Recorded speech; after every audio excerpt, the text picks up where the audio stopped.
Today, we're going to be talking about one of the trickiest topics in family addiction recovery, which is how to deal with victim mentality, particularly when you're trying to set healthy boundaries.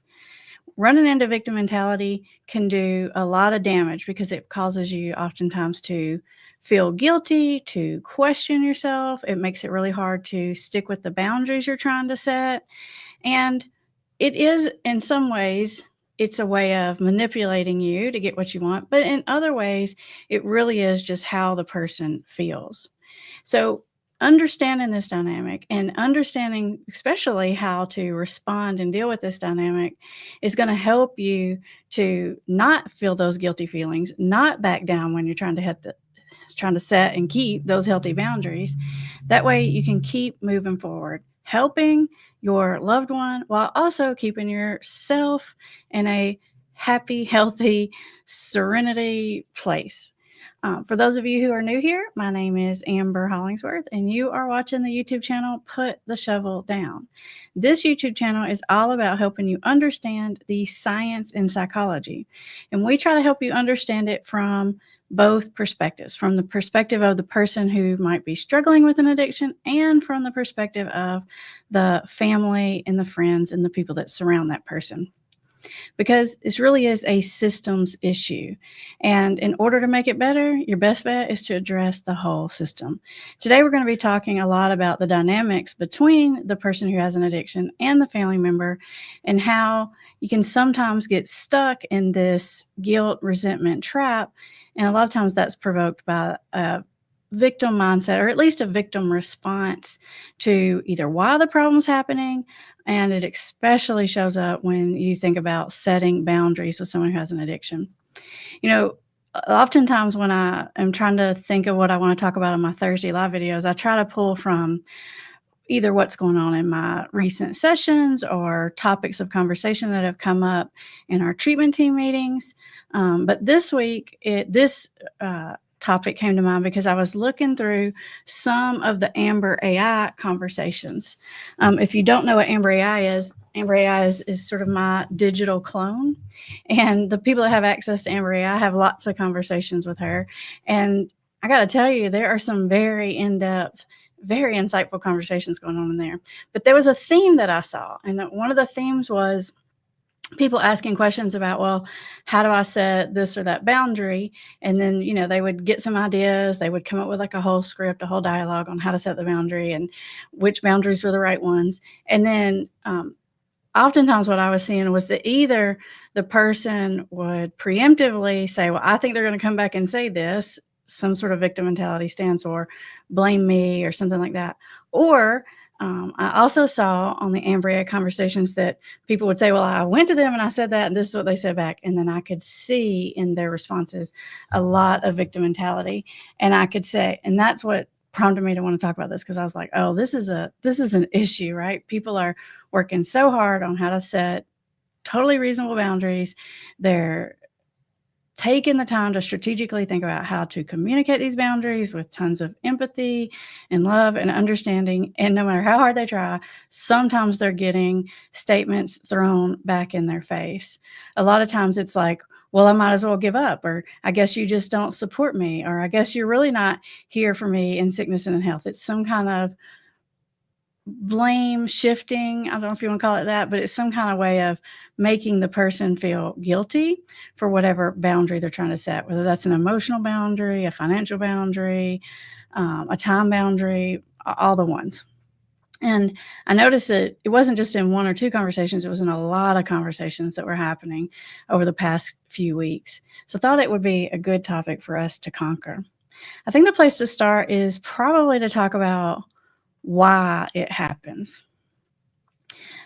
Addiction, you've probably heard me say this before if you've watched these videos, but it's fueled by shame and guilt. And I actually have a video series coming out very soon. I've already recorded it. It's going to come out in June, all about how this actually works on a psychological level. But shame and guilt, what it really does is it creates defensiveness inside, because we want to protect our own self from those really uncomfortable emotions. And one of the ways that we do that is we we create narratives and storylines that make us feel less shameful and guilty. And like I said, I'm going to cover that really in depth in the video series coming up in June. But for our purposes, I want you to understand that the victim mentality it's a defense mechanism where a person actually feels really bad about what's going on with themselves. Deep down inside, they do have a lot of shame and guilt and remorse. They have really low self-esteem about what's going on, but those emotions are so difficult to tolerate for any length of time that it's easier to shift your attention. So one of the reasons why this victim mentality shows up is because it's a psychological defense mechanism to shift the attention to either what the other person's doing wrong, or how it's not fair, or how you're not giving them a chance, or how you're putting them in a really bad situation. It's a lot easier to focus on what you're doing wrong and what I'm doing wrong. I think we can probably all agree on that, right? So that's part of it. But that's not the whole story. There's more to it, because another piece of it is actually especially if, not only, but especially if you're dealing with a substance abuse type of addiction, what the neurochemicals are doing to the person. Like when you look at something like alcohol or marijuana or anti-anxiety medicines or opioids or something like that, what it does is it's changing the brain chemistry in such a way that during the rebound effect from the substance, they're flooded with a lot of negative emotional brain chemicals, depression, anxiety, ruminating thoughts, sometimes panic. And so what happens when you're bathed, your brain is like bathed in your body in these negative neurochemicals, is everything comes through your filter in a different way than it would otherwise. So everything seems worse than it is. It seems more insurmountable, like the problems are bigger than they are. Your irritability is high, your resilience is low. So from a brain chemical kind of level, one way to think about it is to think about like maybe how some of you, I know a lot of you that watch these videos are moms, and how after you have a baby, you go through like some postpartum stuff, and how you can be feeling like crying and upset and not even know why you're feeling crying and upset. That's a really good example of just how powerful these brain chemicals can be. So you're looking at part defense mechanism, part sort of neurochemical, in that everything does truly feel bigger, more difficult, more horrible to them than it might feel otherwise, because they're bathed in these neurochemicals. Now, layer on top of those two things, the fact that when you have an addiction, you have to spend all of your energy fueling this addiction. It's like running on a treadmill and juggling knives at the same time. And if you slow down or you miss one of those knives, something really bad is going to happen. So you're exhausted, you're distracted, you're fueled by this need to keep this whole thing going every single day. And depending on what you're addicted to, I mean, if you're addicted to pain pills, you're on this treadmill every 4 hours. You got to keep this cycle going. It's a really bad place to be. You got to find the money. You got to get it. You got to hide the fact that you're doing it. You got to hide the evidence. There's just so much that goes involved into keeping up an addiction. So you're trying to keep this whole juggling act going. You're bathed in these negative neurochemicals. You really do feel terrible about yourself. And so you got these psychological defense mechanisms designed to try to protect you from some of that. I think you might be starting to see why this happens. And it's symptomatic of addiction. You could take pretty much anybody and if they're in certain stages of addiction, they're going to feel like this and they're going to think like this. And I know you know this is true because so many of you are relating to this. If you're relating to it, put a little hands emoji in the comments or the chat and say, yeah, I can relate to that. Either I can relate to that because I've been there, I felt that way, or I can relate to that because I get a lot of those kind of responses from my loved one. I hope that understanding where it comes from helps to give you a little insight, maybe a little empathy, but mostly some understanding about why it's happening so that you don't take it so personal. So layer into that when you're trying to set a boundary with someone. Okay, I just want you to stop and think for a second. And I literally want you to imagine your loved one is running on this treadmill, juggling knives, and maybe even balancing a plate on their nose all at the same time, 24/7. And they're also, if they're still functional, they're also going to work or trying to take care of kids or, the other things that are involved. And now all of a sudden, you with your boundaries is throwing one more difficulty in their way. And a lot of times with boundaries, it's just shift in some kind of norm. It's like, I'm not going to be doing this anymore, or you're going to have to handle this part from now on. And so they're barely keeping their head above water. In fact, they're really not consistently keeping their head above water. Like, they're floundering, they're drowning already. And now all of a sudden you're throwing something that's making it harder. And I'm not telling you that to make you feel guilty. I'm telling you that just to help you understand from the other person's perspective what it's like, right? Like, they're barely surviving, and now all of a sudden you're like, I'm not paying your car payment anymore. Now all of a sudden it's like, well, you're going to have to deal with the kids in the evenings. I'm tired of doing it by myself. Now all of a sudden you're like, well, if you're intoxicated, you can't come here anymore. You can't live here anymore. You're going to have to get a job. All these different things, which feel like they're barely surviving here, and now you're throwing something their way that makes it harder. That doesn't mean you shouldn't do it, because the reason to set healthy boundaries is for yourself. It's because you're drowning if you don't. Now, boundaries can be super complicated and difficult, and I've got so many videos on them. I'm not going to go into too far here about how to set boundaries and which ones to have. But there are plenty of videos on this channel that do go into that. And I've also attached my boundaries blueprint, my free download, in the description below for you if you want to download that, to get into what boundaries you need to set and all that kind of stuff. But the thing here to remember is, you don't want to set a boundary to try to punish someone. You don't want to set a boundary to try to make them learn a lesson or get them out of denial. Boundaries are always for yourself. Like I said, there's a bunch of videos on that. Take a look at them. There's a whole playlist of them if you want. But I just want you to understand why you get this kind of reaction out of them. And a lot of times you get an initial response from them that may fall into this victim mindset. But usually with most people, either after the fact, when they've had time to digest it a little bit, or when they come to their senses and they're honest with themselves deep down inside, that they know that the boundary isn't unreasonable. But none of us like a limit put on us. None of us like to have some new responsibility thrown at us. So it's sort of a reflexive reaction to some degree, and it doesn't really mean that they don't quite understand it. Sometimes they just know it's your button, and sometimes they're just throwing it out there, and they know they're manipulating you because it always works. And in the past it's worked, so they're throwing it out on you again to try to get you to back off or do something or not do something or whatever it is. But from their point of view, they're already struggling so much.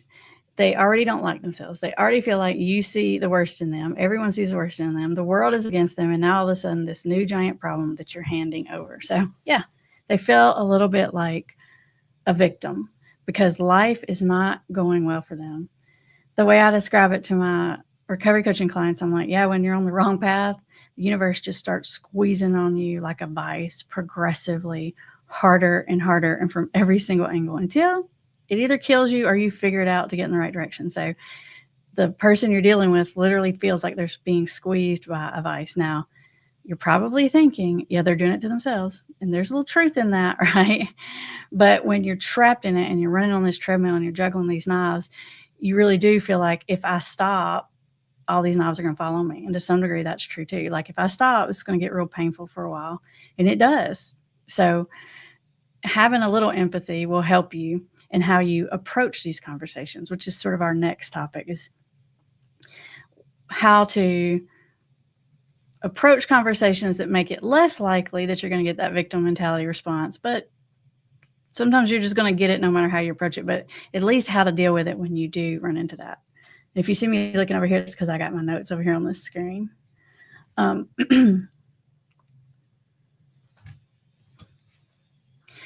Commonly, when you run into this victim mentality, you're going to get one of these three things. You're going to get some version of guilt tripping thrown at you, some way of trying to make you feel terrible. Like, what do you want me to be homeless? It's cold outside. If you don't pay this electric bill, your grandkids are going to suffer. You get this guilt tripping thing going on. You also get this blame shifting thing. which is not quite the guilting. It's a little bit different, where it's like they're trying to say, I'm having this problem because it's your fault. Like, examples of that would be, I probably wouldn't drink so much if you weren't always on my case all the time. Or I probably wouldn't be gone for days at a time if you wouldn't make such a big deal about things. So it's, in some ways, it's a way of throwing guilt back on you, but it's actually a way of throwing responsibility for the whole problem back onto you. And then other times you get where it's just sort of a minimizing, where it's like some version of, you're making a big deal about this. Why are you making things so complicated? It's not that big a deal. Everyone does it. Like, I work hard. I deserve to X, Y, or Z. I'm young. I'm in my 20s. That's what everyone does. So they minimize it. And that makes you question whether or not you're overreacting. It makes you really dig down deep and say, maybe I am, making too big of a deal. Maybe I am over controlling, or being too harsh or too critical about something. It's a way of making you question yourself. All these different victim mentality kind of tactics, it's just a way to make you question yourself. Because when you question yourself, you're likely to back off. Sometimes they want you to back off of your boundary, if that's when this is coming up. But sometimes they just want you to quit talking about it with them. And if they can make you feel bad about the conversation, then you're probably going to quit approaching the conversation, because it's not very pleasant. How many of you that works on you? Put another hand emoji in the comments if you're saying, yeah, I know that works, because it's like every time I bring it up, it starts this big argument, or they do this victim thing, and I leave feeling 10 times worse. And so now I don't even approach the conversation anymore. I bet some of you know exactly what I'm talking about. The best way to respond when you get this kind of reaction is to, number one, go into the conversation realizing that you're probably going to get this. So that way you're not surprised or shocked or mad or ticked off that you're getting it. So realize that you are going to get some of this. Now, not everyone will say these things to you out loud, but almost everyone will feel this way on the inside. So even if you're not saying it to you, you might be thinking, well, my loved one doesn't do that. They just take full responsibility. Because some people just have better tactics and they know it's better. They're just more insightful on how to have these conversations. So they'll take responsibility, but deep down inside, they still feel this way. Okay. So don't fall for that either. They may look good on the outside, but inside they're feeling like, can't believe you're doing this to me. This is a bunch of crap. So be calm and expect it up front. That'll help you be calm when you get it. Then I want you to validate their feelings.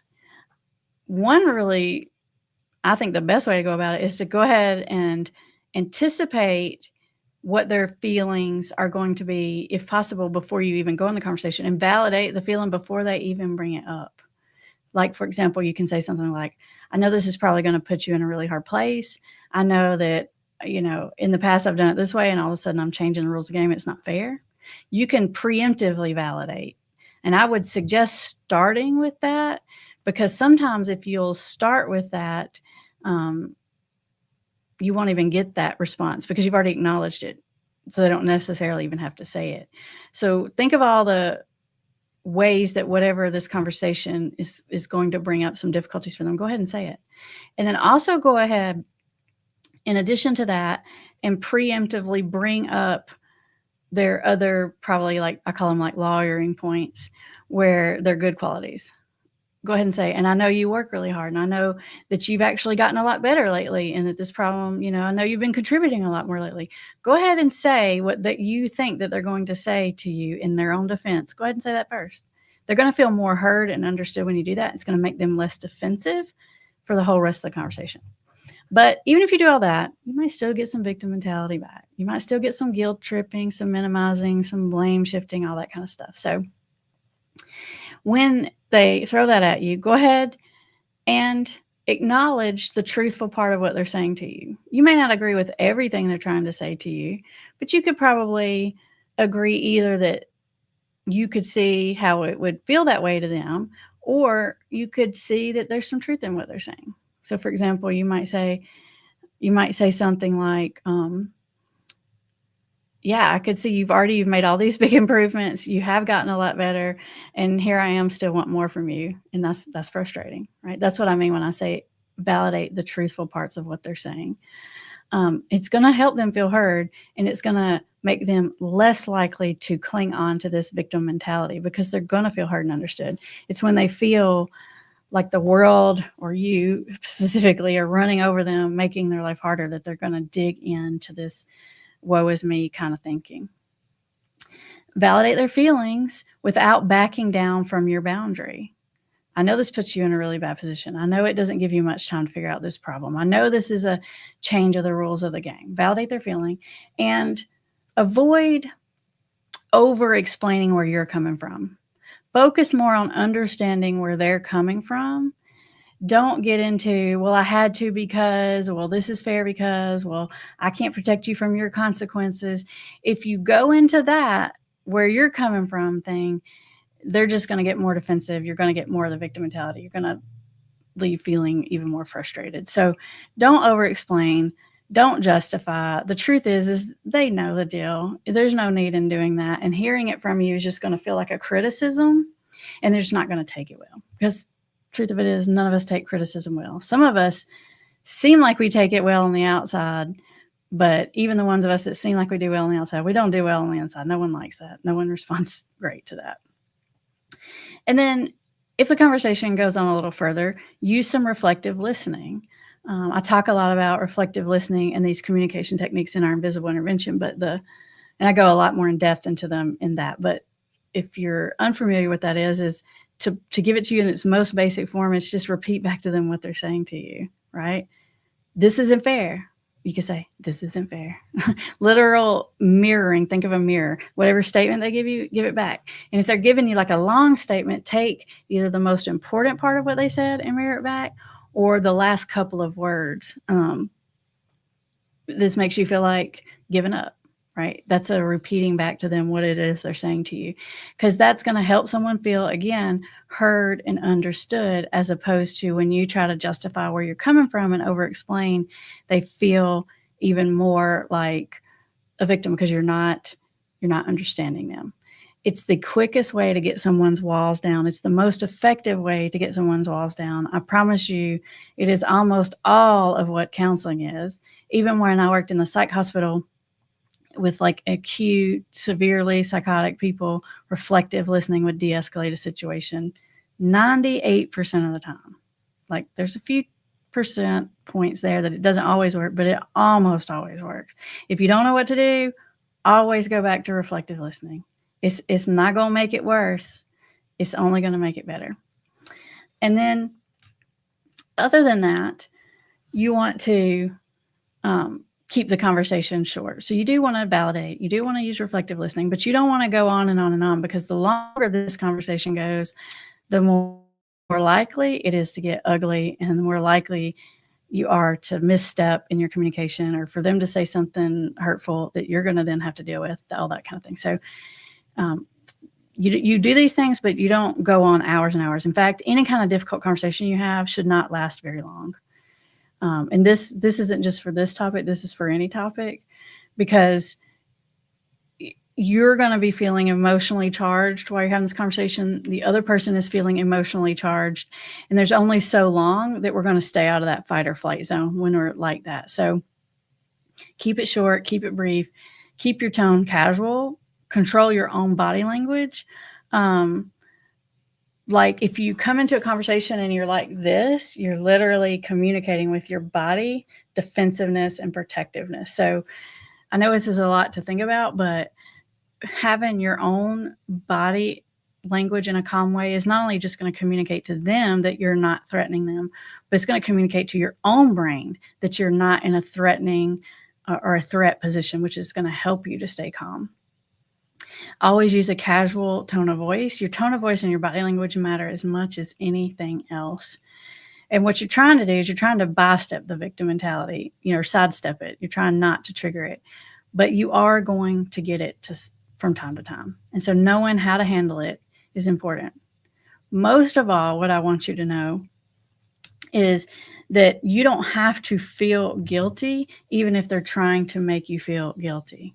You got to think, am I really being unfair to this person? Am I really doing something harmful to this person? And even if your own guilt starts to creep up, you can kind of question that. You can confront that inside your own self and realize that, yes, you may be, their situation may be getting more difficult because of something that you're doing, but it doesn't necessarily mean that you're being unfair, that you're being mean, that you're being harsh, that you're being critical, even if it feels that way to them, because feelings don't always tell the truth. Just like you feeling guilty doesn't mean that you are guilty. Just like them feeling like you're being mean to them doesn't mean you are being mean to them. Feelings don't really tell us the truth. They do give us pieces of information, but it's not necessarily truth. And too often we think if we feel a certain way, it means it is a certain way. And we got to get out of that. They have to get out of that, and we have to get out of that too. And then leave the conversation with, if at all possible, on some kind of encouragement or positive note. But if possible, try not to make it sound like cheesy or whatever. You can say something like, I know things have been difficult lately, but I know we're going to come out of this on the other side. And they may, if they're in that victim mindset, they may not like it, but you will at least leave the conversation feeling like, well, I kept my side of the street clean. I handled myself in a way that I feel really good about. I didn't get defensive. I feel totally solid about the boundary I'm setting, and I can stick with it. Now, we're about to get to the point in our live video today where we take some comments and questions. So go ahead and get those over there in the chat. Bree is back there behind the scenes. She's looking for them. If you can think of it, put the little question marks on the front. It helps Bree to pick out the questions even faster. And in the meantime, I will remind you, as y'all are getting those up there, that we have more resources in the description. I put that Boundaries Blueprint link down there for you. And there's also all kinds of other resources. We have some new spots for recovery coaching coming open in June. So if you or your loved one's been waiting for that, now would be a good time to go ahead and apply. If you want to secure a spot for June, we only have so many open spots, so you might want to grab yours now. All right, Bree, what do we got? Martin says, is an acceptable boundary agreeing that alcohol is not to be brought into our home? I'm finding this issue to be really difficult. This is a great question. Okay. I don't know this, but I'm going to assume when I'm answering this question that this person is of age to have alcohol. So I don't know if this is like your kid, your spouse, your uncle. I don't know who you're talking about here, Martin, but this is given the fact that the person is old enough to have alcohol, okay? And if you're dealing with someone who has an addiction, whether it's alcohol or anything else, Martin, I get that it is totally reasonable to say you cannot have it in this house, but it's not going to happen. If you're dealing with someone who has an addiction and they live in the house, if they don't live in the house, that's different. If they live in the house, they're going to have it in your house. And so you're lying to yourself if you think they're not going to. Yes, you can set the boundary, but you need to be fully ready to hold the line on that boundary because it's going to be in your house. If someone has an addiction and they live somewhere, they're going to need whatever that is on such a regular basis. There's no way it's not in your house. And if by some small chance it's not in your house, it's in their car, in your driveway, it is in the backyard, it is 4 feet from your house, okay? Maybe there's a loophole, but it's in your house. So you need to think, is it fair for you to set a boundary? It's probably fair, especially if they're your kid, if they're your spouse. I'm not sure, but is it fair? Maybe. Is it going to work? Probably not. So you need to ask yourself before setting this boundaries, what you're going to do when you find it. So you might could say, if I find it in the house, I'm going to throw it out. Although I would suggest you really rethink that. It's not what I would suggest to you to do, but if it's what you feel in your heart is the right thing, then yeah, you could say that. If you say you can't have alcohol in this house or you can't live here, then you have to decide for yourself, am I really ready? And can I, like, legally and logistically make this person leave? Because you're going to run into that. They're going to have it in your house if they're addicted. End of story. They just are. So think about how you're going to back that up. Next question, and I can't say the name, but I can read the question here. You got the little Casper, the friendly ghost profile icon here. Is it possible to get a person out of denial with weed? It's destroying his life. though he seems to minimize the issue. Tried to quit 2 times, but ended up in denial still, keeps losing stuff. Okay.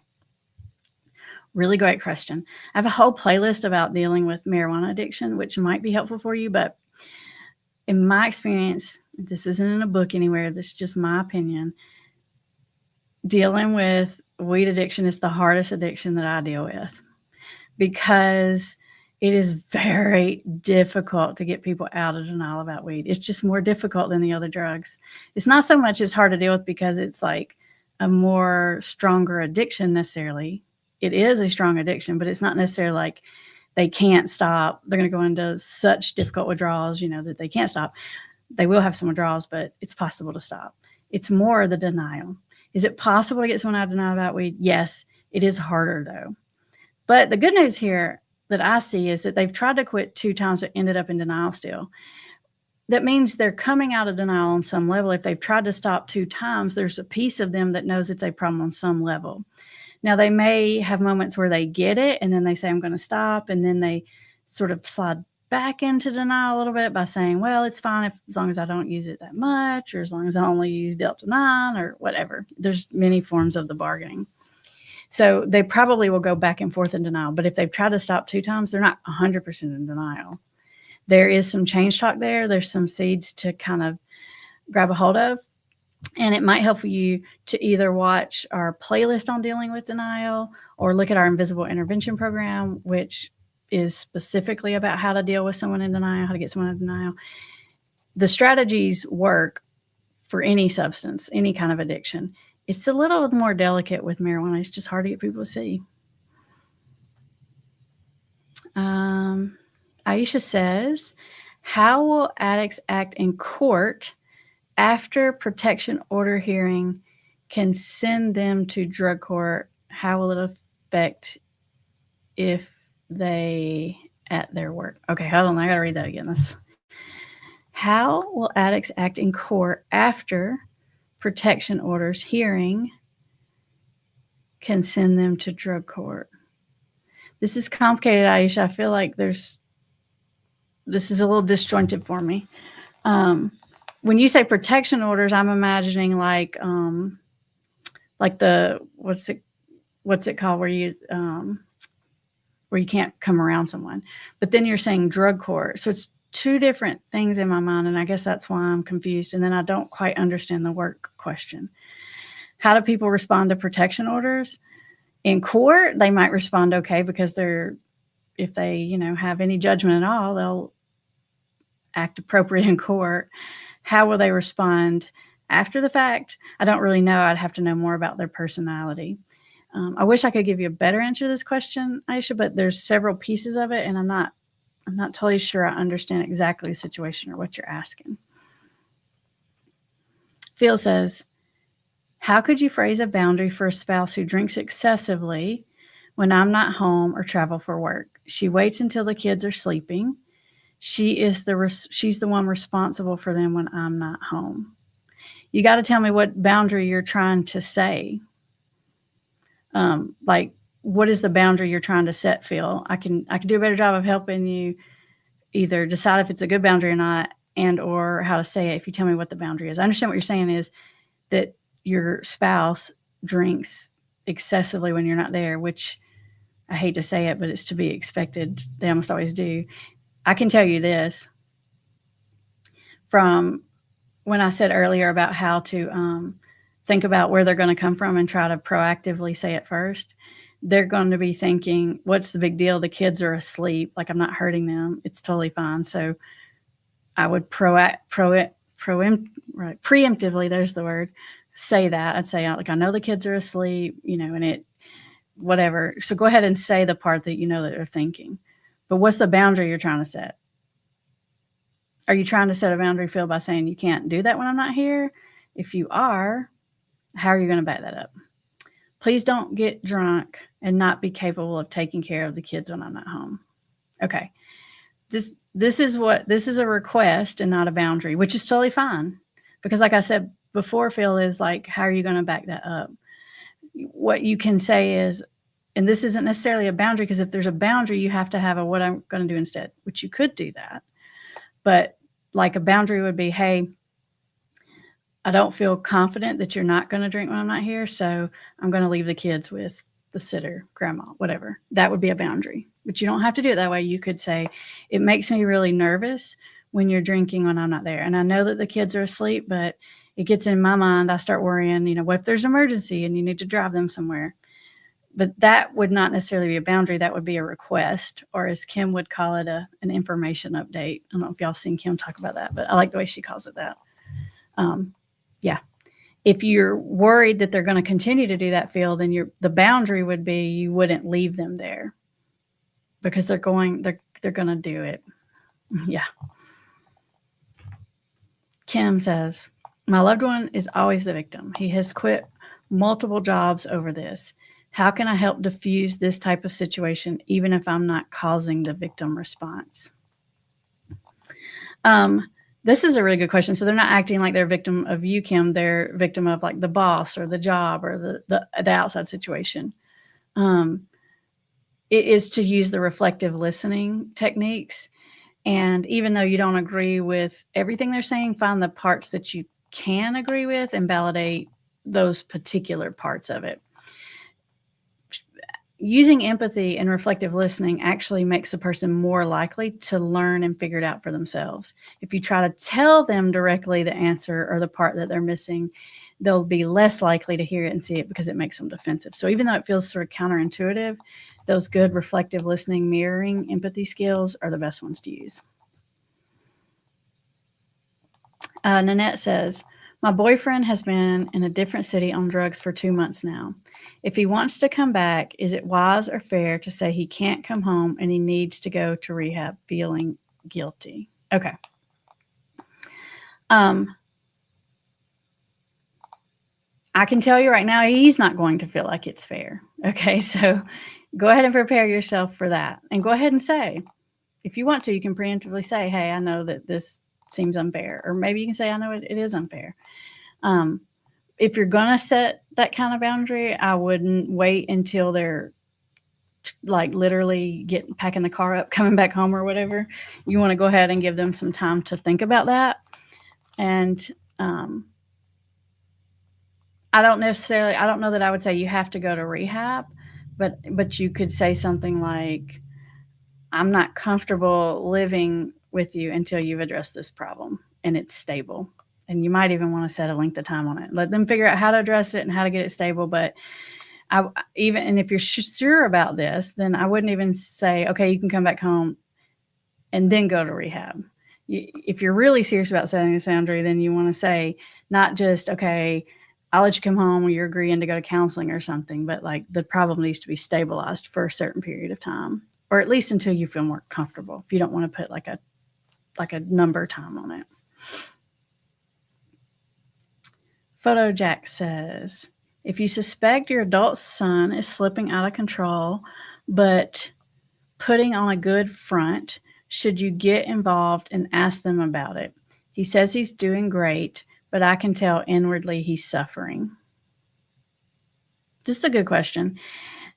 I'm not sure here if you're like, I know they're in a relapse, but they're not telling me, or more what you're saying is more like, I feel like they're emotionally struggling, which could lead to relapse.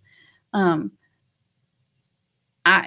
think it's completely appropriate to say, hey, I know things are going good for the most part, but I get a sense that like something's bothering you inside. You don't have to say, I get a sense that you're using. You can say, I get a sense that something's bothering you inside. Is there something going on? And they may not tell you right then and there, but you're at least communicating that you're opening the door for that conversation and that you're going to be able to handle it with calmness, kindness, and empathy. Aisha says, how will addicts act in a protective order hearing? Can we send them to drug court, and how it affects their work if they are working? Okay, so you're clearing up the questions. So this is like 3 or 4 questions here. I don't know how they're going to act in the hearing about the protective order. My guess is, like I said before, if they have judgment, they're going to act right, at least in the court in front of the judge and the public. Okay. I don't know the person, so sometimes people take those serious, and sometimes it makes people madder. It doesn't mean you shouldn't do them, but they don't always work. You can't send someone to drug court. A judge can send someone to drug court if if the county or the place where you live has that. And usually that happens if they get a legal charge, not necessarily a protective order. So like, let's say they get caught with possession, or they get caught stealing or selling or something like that. Sometimes they can like work out a deal where they do drug court instead of serving a sentence. But you can't send them to drug court, especially if you're trying to do that in a protective hearing. It's sort of two separate things. And then how will that affect them if they're working? Usually if they're in drug court, it's not like they're away in an inpatient treatment facility. So most people are able to stay like in their jobs and working. In fact, drug court wants you to stay working. That's a positive thing for recovery. But it probably will require some flexibility. You will have to attend some appointments, some drug screens, some hearings. And so you'll have to have the kind of job that you can flex some hours around here and there to do it. All right. We are out of time for today. You guys asked some really great questions as always. I feel like the questions get harder every single week. Thank you so much for showing up live. And those of you who are watching the playback, we're glad you're here too. If you want to catch us live, we're live every Thursday at 1. Don't forget, as always, there are resources in the description, and I will see you guys next week. Bye, everybody.